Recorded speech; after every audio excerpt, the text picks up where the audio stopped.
Alright mga tol, mayroon tayong bagong accessories para sa Raider natin. Yung Rizoma Monoshock with canister na siya. Tara, unbox natin. Unboxing shock.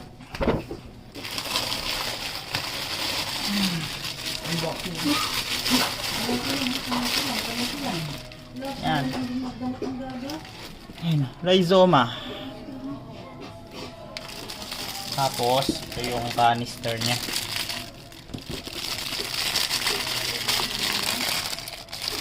Yan. May adjustan na siya para sa compression. Tapos, yung shock niya, meron na rin para sa rebound. Yan. Ito yung bracket niya para dun sa may footrest ilalagay. Kasi ito yung mga lock niya.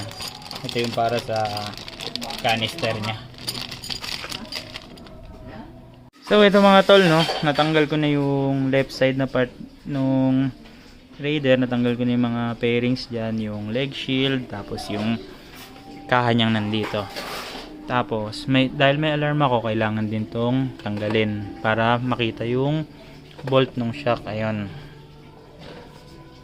kailangan natin yan. Tapos meron ding bolt sa ilalim itong shock.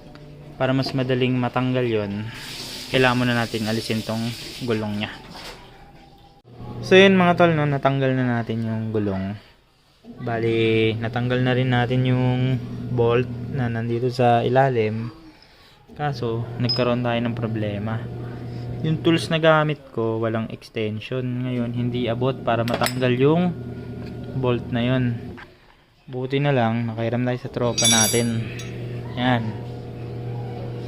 May pabonus pa siyang power tools. Yan. Pinairam niya tayo. Ngayon, matatanggal na natin. Shoutout nga pala kay Kenneth, no, ng KB Moto Garage. Maraming salamat tol sa pagpapairam ng gamit.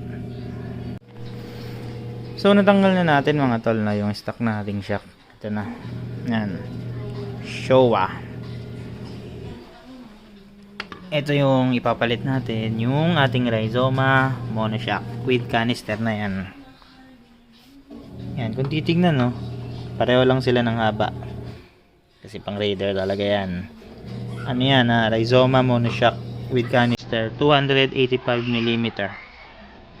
Tara, kapit na natin.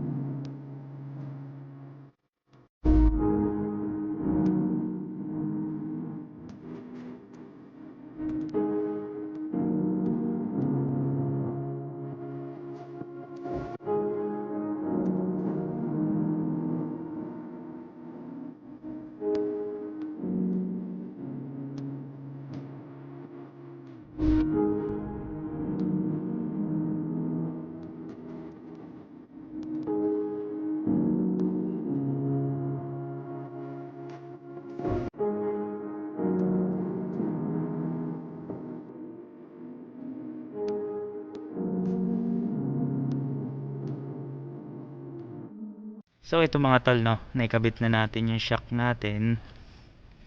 Ayan. Ang ginawa kong pwesto nito is itong bracket na kasama niya is inipit ko sa pagitan ng footrest ng back ride, tapos nitong HRB bracket ko. Ayan, nasa pagitan siya. Pagkatapos dito, ayan, ito yung bracket, tapos ito yung sa holder niya. Ayan, naka Allen bolt siya. Ito naman yung para dito sa mismong holder niya. Yan, ganyan yung naging forma. Hindi naman siya tumatama pagdating dito. Ayan, meron pa rin siyang space kahit pa paano. Pagdating naman dito sa may angkasan, halimbawa is yan, may back ride ka. Ayan, hindi naman siya natatamaan. Depende na lang kung paano pupwesto yung paa ng back ride mo. Pero safe naman siya, malayo rin siya sa gulong. Ayan. So dito ko nilagay. Ito yung adjustan ng kanyang compression. Pagdating naman sa rebound, Ayan, kung mapapansin nyo yung kulay itim na yon, ayun yung adjustan ng kanyang rebound. Ito, iikutin mo lang siya ng counterclockwise kapag gusto mo siyang patigasin o dagdagan yung kanyang rebound. Ito yung view sa likod. Yan. Brief explanation lang mga tol, no, kung ano yung difference ng compression at rebound. Yung compression mga tol is yun yung play ng shock pababa. Once na tinigasan mo yon, mas matigas yung play niya pababa. Ideal siya para sa mga nagko-cornering. Maganda yun para hindi matagtag o hindi tumataga-taga yung shock mo kapag nasa high speed ka tapos biglang liliko. Tapos ang rebound naman is kabaligtaran niya. Kung ang compression is yung laro ng shock pababang ganon, yung rebound naman is yung pagbalik niya. Kapag tinaasan mo naman yung set ng rebound mo, matagal siyang umangat. Once na nag-play yung shock mo pababa, matagal siyang aangat na ganon. Yun yung difference ng compression and rebound. Alright mga tol, no, hanggang dito na lang yung video na to. Maraming salamat sa mga umabot hanggang sa part na to. Sana po nakatulong ako at may natutunan po kayo sa munting vlog ko na ito. Maraming salamat po. God bless and ride safe. Once again, ito po si Super Marvin. Hanggang sa muli. Peace out.